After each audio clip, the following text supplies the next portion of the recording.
Tempo de frente a frente neste Now às 7 com João Ferreira do PCP e Rui Paulo Sousa do Chega. Boa tarde a ambos, obrigada pela presença. Rui Paulo Sousa, comece por si. Esta demissão do Presidente do Conselho de Administração do Amadora Sintra iliba a Ministra da Saúde de responsabilidades? Muito boa tarde a ambos e quem nos está a ver. Obviamente não. Sem dúvida que o Presidente do Conselho de Administração acabou por assumir, no fundo, as culpas.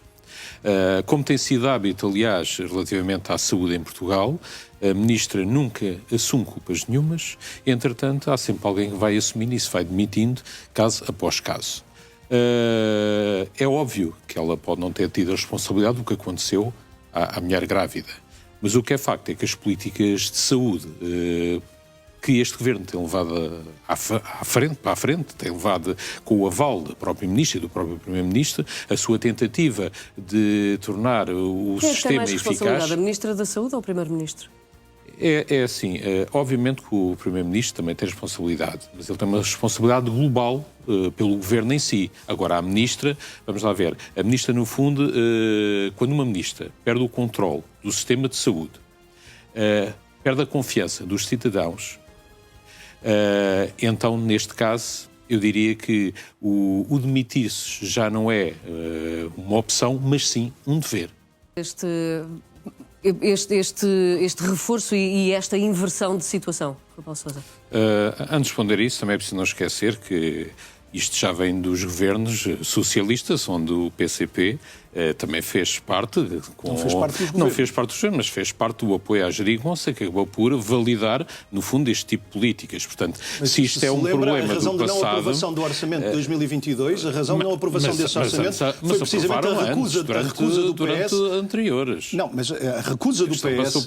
Não faltaram nos orçamentos de Estado que o PCP aprovou os recursos para atacar problemas existentes no SNS. O que faltou foi na execução desses orçamentos a vontade política para o fazer.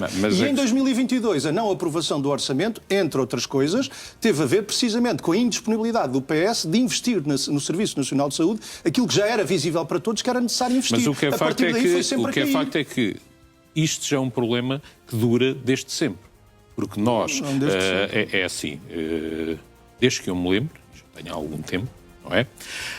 A saúde nunca funcionou muito bem em Portugal. E nestes últimos anos, cada vez funciona pior. Porquê? Obviamente que, apesar de não quererem ouvir, obviamente que a situação de haver cada vez mais estrangeiros a viver em Portugal tem contribuído para esse descalabro.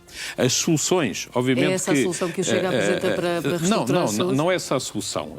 No fundo, até nesse caso, acompanhamos a posição do Presidente da República, em que realmente devia haver um acordo entre todos os partidos, no sentido de encontrar... Um pacto mais geral e mais prolongado. Precisamente, que se encontrar soluções a longo prazo e não soluções sempre curtas, que estão sempre dependentes do partido que ganha e do partido que vai para o governo, que imediatamente tenta, obviamente... pôr em ação algumas medidas. O Chega estaria disponível para fazer isso?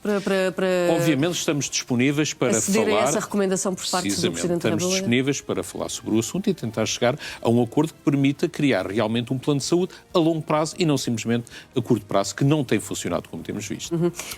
Falou das medidas que o Chega defende, depois acabei por não conseguir deixar concretizar, mas se quiser concretizar... É assim, nós temos algumas medidas, dentro de algumas, como por exemplo valorizar a questão da carreira dos médicos. Essa é uma que defendemos há muito tempo, que obviamente que as condições de trabalho deles não são as ideais e por isso é que eles acabam por ir para o privado a ir-se embora. Também defendemos que deve ser imputado custos aos estrangeiros que vêm cá. Não estou a falar dos migrantes que cá trabalham e que já contribuem, no fundo, para a segurança social, ok? Esse aí tem houve direito informação a aceder, concretamente em relação errada em relação a esta mulher que já estava em Portugal. Precisamente, mas estamos a falar de muitos estrangeiros que realmente vêm cá para usar apenas o nosso sistema de saúde e que no fundo não pagam nem contribuem absolutamente nada para ele e que acabam por imputar um custo que o próprio sistema já não consegue suportar e que já não consegue dar vazão à própria saúde dos portugueses que necessitam dela. Comparação no plano internacional, no que toca a indicadores de saúde, que muito honram o nosso país e ficámos acima dos níveis a que habitualmente estamos em comparações de outra natureza, de índice social e económica. Foi graças ao Serviço Nacional de Saúde. Aliás... Poderá ser, por exemplo, ou quando surgirem resultados destas auditorias que foram já anunciadas, que podem concluir que houve ou não aqui algum tipo de mau procedimento? Estas auditorias é que vão conseguir definir isso? É assim, não sei se as auditorias vão conseguir definir alguma coisa, Estão porque infelizmente a conclusão que chegamos normalmente é que essas auditorias valem o válido dos resultados que dão, e normalmente é sempre as pessoas que acabam por levar com a culpa, nunca são os principais responsáveis, neste caso políticos, mas sim alguém que está à frente de um serviço, ou que está à frente de um hospital, ou como agora já houve estas demissões. Porque uma coisa é certa, neste momento, ficar doente em Portugal quase tornou-se um ato de coragem. E isto simboliza, no fundo, o falhanço completo da política de saúde em Portugal. Chega, acredita que o resultado vai ser alterado? É assim, nós esperamos, obviamente, que o resultado se mantenha no mínimo como está.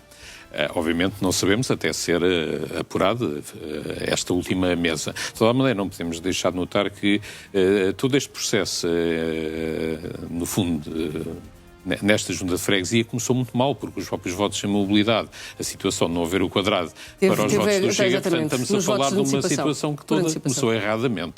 E tudo isso tem sido um enrolar de situações. Vamos ver onde é que vai levar e realmente... Mas o Chega não pediu a recontagem. É assim, apesar de termos sido prejudicados logo inicialmente, nós, à partida, ganhamos. O Chega está à frente.